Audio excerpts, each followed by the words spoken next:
Bismillahirrahmanirrahim. Kemudian sunnah-sunnah sholat. Sunnah-sunnah ucapan. Tadi kan sunnah-sunnah dalam bentuk perbuatan ya. Tadi sunnah-sunnah dalam bentuk perbuatan ya. Sunnahul afal. Sunnah-sunnah dalam bentuk perbuatan. Sekarang sunnah-sunnah dalam bentuk ucapan ya. Wa amma sunnahul aqwal, adapun sunnah-sunnah dalam bentuk ucapan, fakat doa istiftah, seperti membaca doa istiftah, yaitu Allahumma ba'id baini wa baina khotoyaya dan seterusnya. Wal basmalah, membaca bismillah. Wa ta'awudz, membaca ta'awudz. Wa qaulu amin, mengucapkan amin. Wa ziyadah ala qiraatul Fatihah, menambah bacaan Al-Fatihah. Jadi membaca surat setelah Al-Fatihah. Wa ziyadah ala tasbih ruku' wa sujud, menambah tasbih ruku' dan sujud. Jadi ketika tasbih cuma satu kali ditambah ya. Begitu pula ketika ruku', ketika sujud, ketika ruku' dan sujud. Berdoa ba'da tasyahhud qabla salam, dan berdoa setelah tasyahud sebelum salam. Itu yang terkenal doanya adalah Allahumma inni a'udzubika min adzabil qabri wa min adzabin nar wa min fitnatil mahya wal mamat wa min fitnatil masiihid dajjal. Ini doa setelah tasyahud sebelum salam ya. Inilah sunnah-sunnah dalam bentuk ucapan ya. Sunnah-sunnah dalam bentuk ucapan. Adapun untuk rawi-rawinya, sumber-sumbernya ini hadisnya ini ya. Anda bisa baca di sini sumber dari keterangan-keterangan yang telah disebutkan di atas. Hadis Bukhari, Muslim dan seterusnya ya. Tuh. Kemudian masalah ketujuh, al-masalatus sabiyah, mubtilatuha, pembatal-pembatal salat.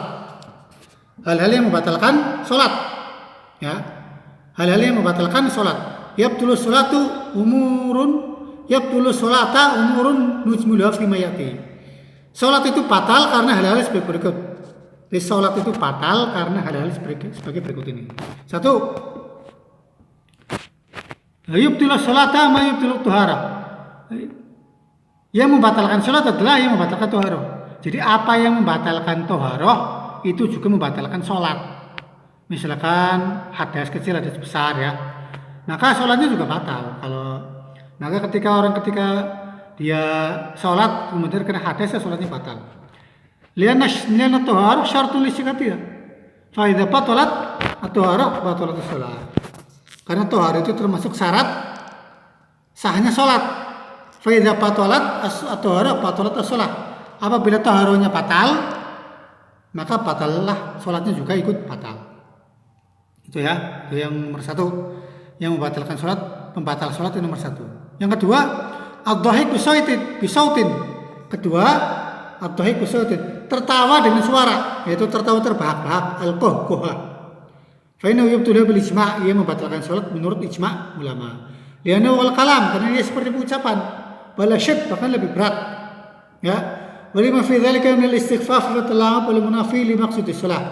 Dan di samping itu tertawa juga termasuk meremehkan dan mempermainkan, ya, yang menafikan tujuan sholat, mempermainkan sholat, itu membatalkan sholat. Amat tabassum bila qahwa fa innahu la yubtilu.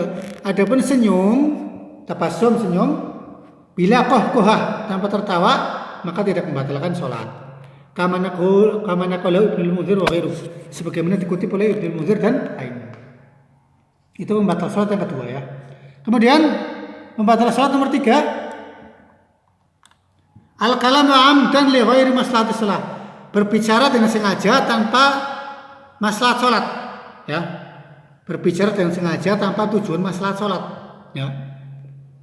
Ini dalilnya dari Zaid bin Arqam berkata, "Kunna natakallamu fi shalah," kami berbicara dalam salat, yukallimu rajulun min ashabihi, seorang laki-laki dari kami berbicara dengan temannya, wa huwa ila janbi fi shalah, dan dia berada di sampingnya di saat salat.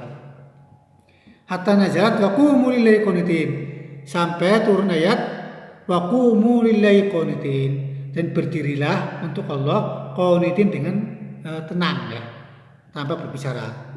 Fa amarona bisukuti wa nahayna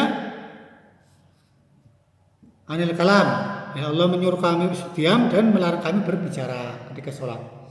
Fa in takallama jahilan aw nasiyan la tabtulu sholatu. Tapi bila seorang berbicara karena tidak tahu atau karena lupa, maka sholatnya tidak batal ya, tidak batal. Kemudian pembatal sholat yang nomor 4 adalah mururul maratil balighah, Ya, lewatnya perempuan balik. Awal khimar atau keledai. Awal kalbul aswad atau anjing hitam baina yadil musalli tuna maudhi sujudi.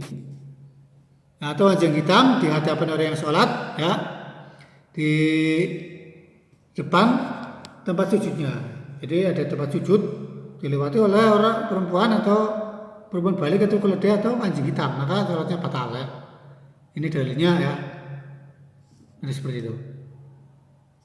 Jadi membatal sholat yang nomor 4 ini, ya. Itu dalilnya bisa Anda baca di situ, ya. Kemudian membatal sholat nomor 5. Kashful aurah amdan. Membuka aurat secara sengaja. Membuka aurat secara sengaja, ya. Nah, itu 5 taqaddum syurut. Jadi membuka aurat secara sengaja membatalkan sholat. Nomor 6, pembatal sholat nomor 6, istidbarul kiblat. Istidbarul kiblat, membelakangi kiblat. Jadi mestinya menghadap kiblat, membelakangi kiblat. Ya. Kiblat kalau dari sini kan arahnya ke barat tapi condong ke kanan, ya. Dia menghadapnya ke timur, maka namanya membelakangi kiblat. Maka batalah sholatnya. Nomor 7, ittisalun najasa bil musalli. Ya, terkena najis. Jadi orang yang sholat terkena najis. Orang yang sholat terkena najis, ya. Ma'al ilmi bias dan dia mengetahuinya. Jadi kalau dia sholat terkena najis maka sholatnya batal. Ya, watadzukriha dalam yuzil fil hal, dan dia ingat bila dia tidak menghilangkannya secara spontan. Jadi kalau dia terkena najis, dia diam saja padahal mengetahuinya dan dia tidak berusaha menghilangkannya sekaligus secara spontan, secara langsung, maka sholatnya batal. Nomor 8, tarku ruknin menarkaniha aw syartun min syurutiha amdan biduni udhrin. Meninggalkan salah satu rukun sholat atau syarat-syarat sholat secara sengaja tanpa uzur, ya. Itu pembatalan nomor 8. Pembatalan ke-9,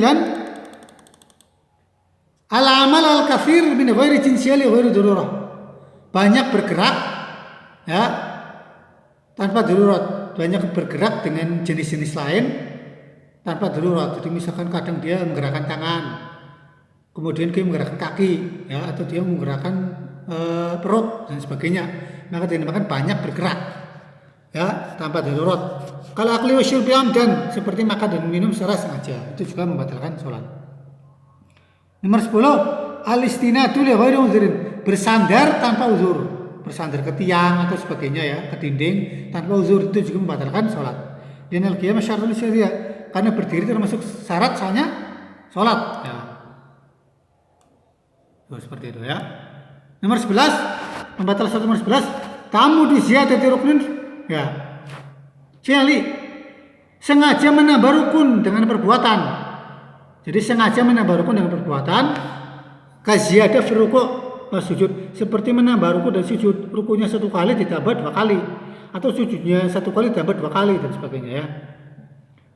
Misalkan sujud ada 2 kali dalam sholat, ditambah 1 kali menjadi 3, maka batalah sholatnya. Nomor 12, membatal sholat nomor 12, tamu taqdimi ba'dil arkan al-arba'ah. Sengaja mendahulukan sebagian rukun atas yang lainnya. Sengaja mendahulukan sebagian rukun atas lainnya. Misalkan pertama rukun mendahulukan, misalkan ruku dulu baru berdiri. Ya, ini sholatnya batal. Karena dia mendahulukan sebagian rukun atas lainnya. Karena sholat harus berurutan, harus tertib, ya. Karena sholat harus berurutan, harus tertib. Nomor 13, tamu di salam qabla itmamiha. Sengaja salam sebelum sempurna sholatnya. Sebelum selesai sholat dia salam, maka sholatnya batal. Misalkan masih duduk tasyahud, imam belum salam, dia salam, maka sholatnya batal. Atau dia masih tasyahud, dia salam, maka sholatnya batal. Nomor 14, pembatal sholat nomor 14 adalah tamudui halatil ma'na fil qira'ah, ay qira'atul Fatihah liana rukun. Sengaja merubah makna dalam bacaan. Ketika membaca Al-Fatihah, ya, dan rukun, karena membaca Al-Fatihah itu rukun. Jadi sengaja merubah makna dalam membaca Al-Fatihah, maka batalah sholatnya. Misalkan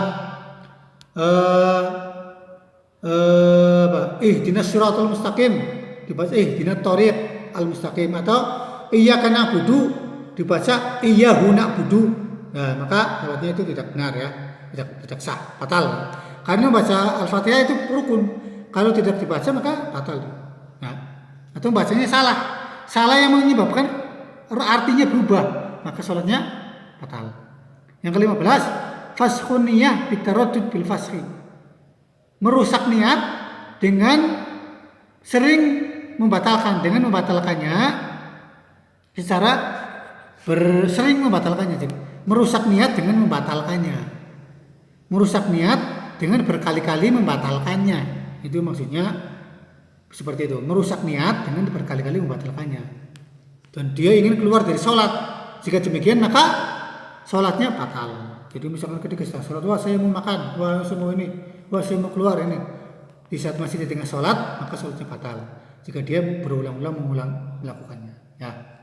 Inilah pembahasan kali ini, yaitu tentang pembatal sholat.